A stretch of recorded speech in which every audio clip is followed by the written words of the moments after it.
ഞാൻ വന്നതേ എന്റെ വല്യോള് റസിയാബിക്ക് ഒരു കല്യാണം വന്നിക്കണു. കാര്യമായിട്ട് തന്നെയാണ്, വല്യോടത്തുനിന്നാണ് കല്യാണം വന്നിക്കുന്നത്. എന്റെ മകക്ക് വന്ന 2 കല്യാണാലോചനകള് മുടക്കിക്കണത് എന്റെ പെങ്ങളെ ചെറുക്ക സക്കീറില്ലേ, ഓനാണ് എന്നുള്ളത് വെച്ച് നല്ലോണം പുടിയാടുണ്ട്. ഓനോട് ഇതൊരു കാര്യം പറഞ്ഞോണ്ടി, ഇതെങ്ങാനും മുടക്കിയാല് എന്റെ കുട്ടിന്റെ കഞ്ഞി മുടക്കിയാല് ചേലേമ്പ്ര ഖാദറാരാന്ന് ഞാൻ പറഞ്ഞു കൊടുക്കും. നല്ലോണം പറഞ്ഞു കൊടുത്തോണ്ടി. അത് കാര്യമായിട്ട് പറയാൻ തന്നെയാണ് ഞാൻ വന്നിക്കണത്. ഇജ്ജ് പറഞ്ഞപ്പോ കേക്കോലോ സക്കീറിനോടെ, ഓൻ അത്ര നിർന്തരൊന്നും വേണ്ട, ഒന്ന് പറഞ്ഞു മനസ്സിലായിക്കോണ്ടി. പെണ്ണിന് കല്യാണം വന്നീന്നല്ലേ, അൽഹംദുലില്ലാ. സക്കീറ മുടക്കോ? അത് നിങ്ങക്ക് തോന്നിയത് കാര്യം എനിക്ക് അങ്ങനെ തോന്നുന്നില്ല. ഏതായാലും ഞാനേ ഓനോടൊന്ന് സംസാരിച്ചാട്ടെ. തോന് ആ കള്ള ഹംകന്നെയാണ് കൊടുക്കണത്.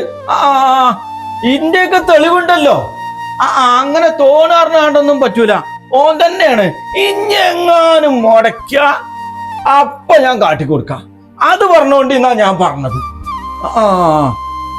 തോന്നലാണല്ലോ കള്ള ഹംക്ക്. കതറാക്ക, അത് ഞാൻ ഓനെ കണ്ടിട്ട് പറഞ്ഞോളാം. നിനക്ക് ചായ വെള്ളം എന്തേലും എടുക്കണോ? ചായം വെള്ളമൊന്നും വേണ്ട. ജോനോട് അതൊന്ന് പറഞ്ഞുകൊണ്ടി. ഓനൊരു പെർമാണി. കുറച്ചായിപ്പോ ഓനും എന്റെ കുട്ടികൾ ഇങ്ങനെ ഇടങ്ങാറാക്കണതേ.